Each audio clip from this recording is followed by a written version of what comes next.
So, first off, progress and forward movement. Okay, so these things are highly indicated for you guys. We are heading into Scorpio season. So, by the way, happy birthday for those who are celebrating. I forgot to wish you guys a happy birthday last week when I did the weekly reading, so I apologize for that. Have a splendid, happy holiday season. Enjoy your Halloween for those who are celebrating in the United States. And first of all, I feel like lots of closure, lots of endings, lots of new beginnings are kind of swirling around you, okay? And basically what this means is take lessons from the past, move on forward, and, incorporate those lessons into future relationships, future work endeavors, future plans that you have going for yourself. Because everything that you've lived through, I feel like it has to happen in that specific order. And while you were going through it, it felt quite painful and you don't really understand why it's happening to you. But I feel as if there has been a major growth spurt for many of you and things are looking up. Many of you are moving forward with like new burst of energy when it comes to your professional development, okay? So I feel like this year was about taking on additional responsibilities. It forces you out of your comfort zone and it forces you to kind of like take initiative. Gone are the days where you just kind of sit back and wait for things to fall on your lap, like projects, clients, opportunities.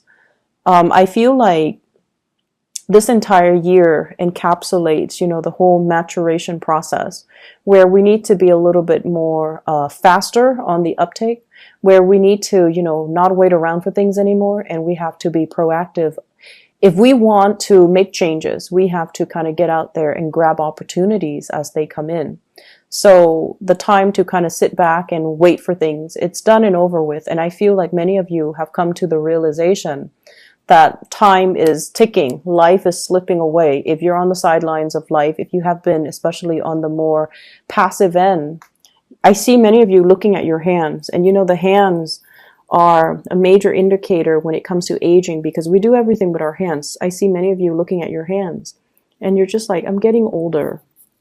What am I building for myself? What do I have to prove for myself? What legacy am I, leaving behind? And so the whole concept of aging, of time and progression and movement and, time slipping away from us, mortality, all of those things are being brought up. And especially so around birthday time when we get a little bit like, when that reality check kind of hits us. Oh no, I'm 1 year older. What am I doing with my life? What do I have to prove for myself? I feel like Sagittarius went through that a couple of months back. And I feel like for you guys, it's happening for you as we move into November. And, don't fret over it. Definitely make whatever changes you need to. But I feel like the whole entire year has prepared you for this moment in time where it's really forcing you out of your comfort zone. It's forcing you to socialize. It's forcing you to take initiative and steer your life in the direction that you want. We can't sit on the sidelines anymore watching life kind of slip away, okay? So that's the first message. I feel there is another message coming into the picture. And with hard work comes rewards, okay? I mean, it's just the way that energies work. And in a way, we could think of it as karma. We can think of it as paying it forward. We can think of it as our just rewards. Or even some people might not even believe in that. And they're just like, through the sheer strength of my will and determination, I'm going to make things happen. And that's fine. But I feel like, energetically, what we put out to the universe is what we get back. So if you want to put in 10% of the work, you're getting back 10% of the rewards. If you want to expedite the process and, put in 110%, then that's what you're getting back. And this is the month where you are going to see things coming back full circle. Okay? Just rewards coming to the ones that have earned it, that have worked hard for it. And so it's a really pleasant energy. It's like what goes around comes around. There is a sense of nostalgia as you reminisce about the past, people from the past, relationships from the past. And I feel like don't dwell too long and too much in that memory lane process, okay? Don't walk down memory lane. Life moves forward, and I feel like you're closing out a cycle and you need to advance forward. So let me talk about your love reading. First of all, this is the energy that you bring to the table. This is a really good card. We have the Emperor. This is a person, well, the people see you as this person. You embody this energy. Your love interest, your partner sees you as this. This is somebody who takes care of business. Okay, no matter what happens around you, you're very, very calm and collected and very stable. And whatever chaos is happening around you, you handle it with a lot of ease, okay? So from an outsider's perspective looking in, you're reclining and you're relaxed and you look into the future. You're not looking into the past. I usually think of, the past as looking in the other direction, but you're looking to the future. You're anticipating certain outcomes. You're anticipating certain courses of action. You're anticipating, like, everything that I've worked up to now. This is how it's going to play out for me for the next few years. So I feel like you're in a very grounded, mature state, and you're looking at situation through a lens of realism, which is really good. This is someone who's very serious-minded, okay? They don't really have time for relationships and silly lovers' quarrels. I feel like the big relationship issues are the ones that are actually big. Where are we going with this relationship? I feel like if you have things that are on your mind, you will voice it to your partner. You're not going to be holding back. The Emperor doesn't really hold back. The Emperor sees something as either being important or minuscule, and the Emperor addresses issues with an air of authority. So some of you are business owners. Some of you employ other people. Some of you manage people, supervise people, and you have people doing the work for you. So you might be monitoring their progress. So they see you as someone who is very stable, very apt. And some of you, even though you're single, people around you think that you're married or think that you're in a relationship or think that you're slightly out of reach and intimidating, okay? So project more of the friendly vibe. I feel like for many of you, the past few months, you have really buried yourself in the work arena to kind of get over, to learn things, to master your craft and your skills, to hone in on your skills. But I feel like there has been some recent disappointments in relationships, and you use work kind of like as a therapy to get away, to kind of forget, okay? So you might have turned into a workaholic mainly to not think about, some disappointments in your love life. How your partner feels about you. This card can go one of two ways. This is what I call the heartbreaker. Somebody who has recently broken up with somebody and is still mulling over that past relationship. Someone who's dealing with regrets. Or they see you as a heartbreaker, somebody who breaks hearts, who goes around and, dates many people, dates many beautiful, beautiful women, or date many good-looking men, and breaking hearts all over the place. Not that you're a player, not that you're running around on people, but I feel like you're looking for love and you want somebody that meets certain standards and criteria. The Emperor looks for his or her counterpart, which is the Empress. So I feel like you have high standards and certain expectations about who you want to incorporate into your household, into your dating life, and who you don't want to. So when you're going around meeting a lot of, just attractive people, but they don't really have a lot of substance, you're not really going to go with it, okay? I feel like with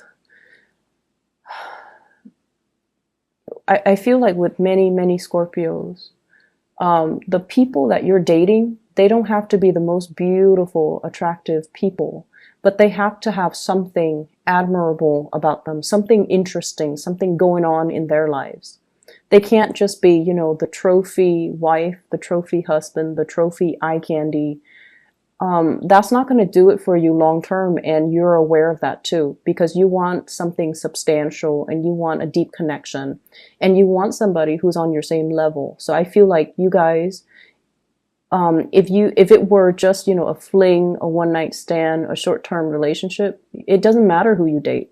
But if it's somebody that you take home to meet the parents, that you introduce around your friends, that you bring and incorporate into your household, that you plan a future with, you're not going to be dating somebody who's just eye candy. You have a few people that are around you that are like this, you know, a little bit more on the superficial end, wanting superficial conversations and relationships. And I see you looking at that and kind of saying no to it, giving them kind of, you know, taking a step back from them just so they don't get mixed messages, and doing you, like focusing on yourself, focusing on your work and your financial situation. But I definitely feel for many of you, you've come out of some bad relationships or some bad situations, and you're trying to get your life in order. I have the Wheel of Fortune, and this is, you know, things coming back around. So be careful about exes. The energy of exes coming into the picture, ruminating about the past, wondering about, you know, what ifs, with past energies. Okay. Lesson learned, move forward. Okay.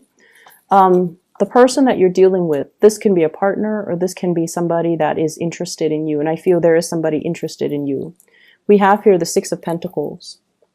This person is very, very, very kind. Okay, this is a card about generosity. Somebody who thinks about other people, who does things just intuitively to make the situation better for other people.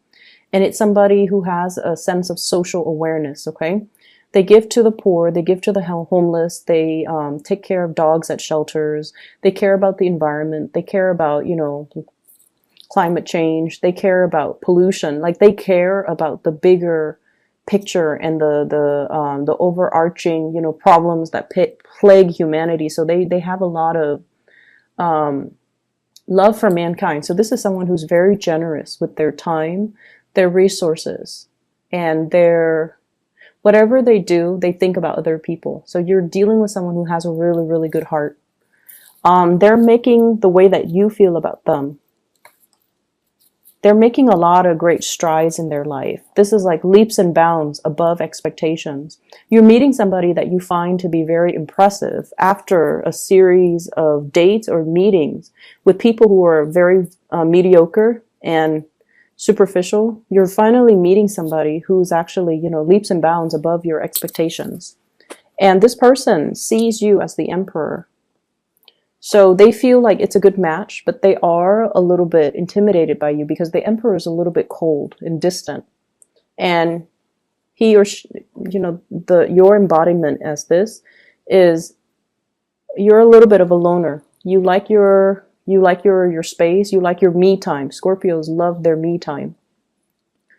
You like your territory. You like the comforts of your personal space. And so they don't want to solicit you to go out too much because they don't want to deal with the rejection. And I also feel like they want to get to know you. They want to reach out. They want more communication, and they want to be able to come see you. And I feel like you know this person is interested in you. Because Scorpios, you guys just know, you read people really well. You pick up energies. You're very intuitive. Many of you are very psychic. So you get these hunches that this is a person that, you know, is your equal. And there's going to be opportunities here coming in this week for you to meet somebody amazing. And to allow the communication to start. But I feel like they're initiating the conversation. If you're interested, it's kind of like the ball's in your court to get things moving. Okay? Because once again, the emperor, he observes, he doesn't speak much, but he observes and he sees everything. So I feel like nothing is really going undetected in your world, and you know where the other person stands. They're a really, really nice person. Some of you are just at a point where you're okay with not dating, and this person is coming at you and you don't want to lead them on. Okay, so you're trying to do the right thing, which is fine. The person is very nice. It's a really kind-hearted type of a person. And so they deserve the best. They deserve, if you're not interested, they deserve to know. But I feel like it can be a really good union here. But I feel some of you are still dwelling on some things from your past, some emotional hang-up, some disappointment, and you might not be ready to date just yet.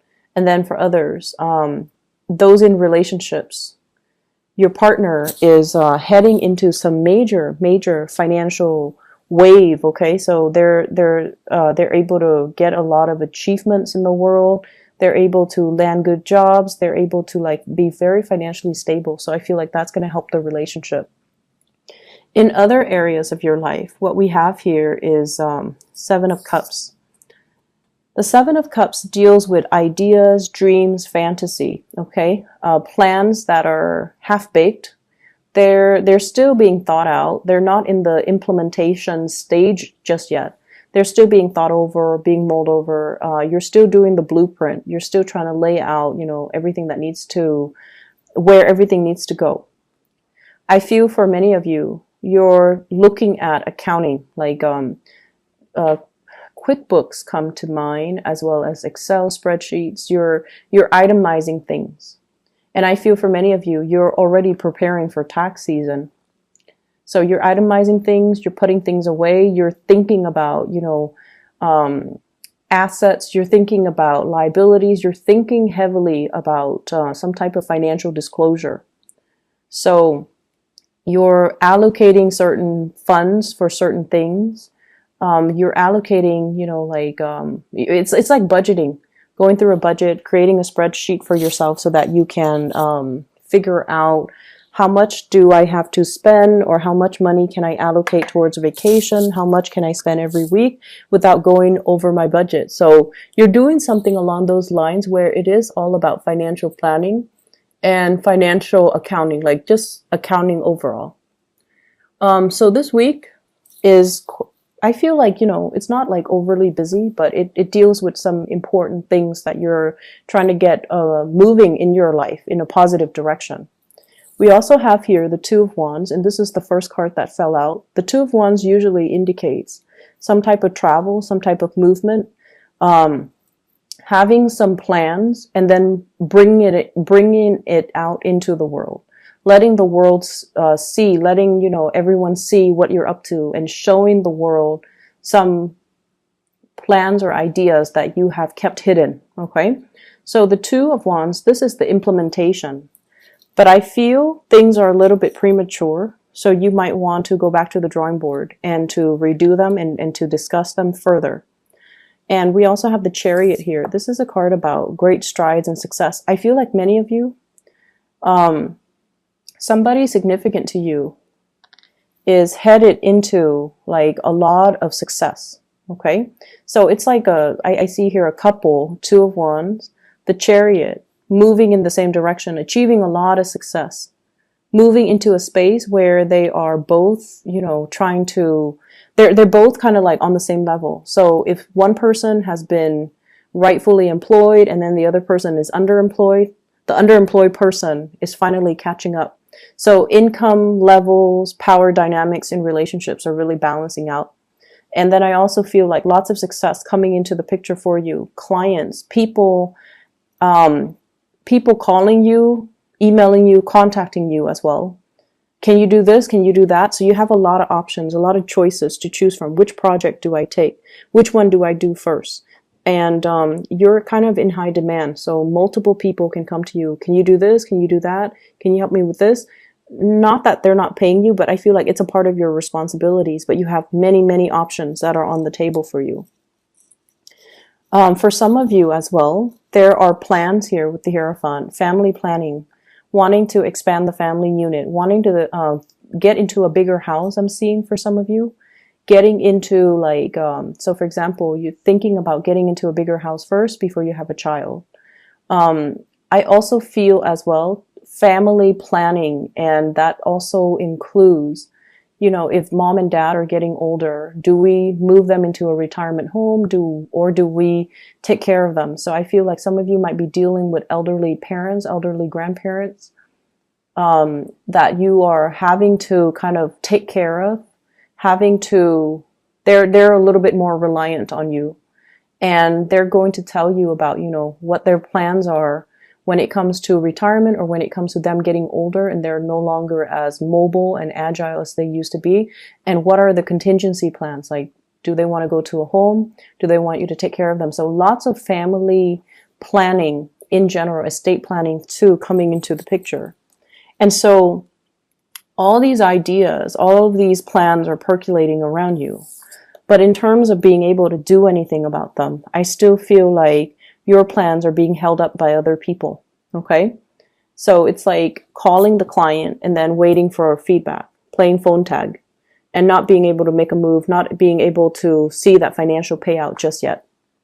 And so, and even if you know you're doing family planning and you're doing estate planning, you're still waiting on the final okay from the estate representative, from the grandparents, from the elderly parents, for example, and it's still being discussed. Nothing is really finalized just yet.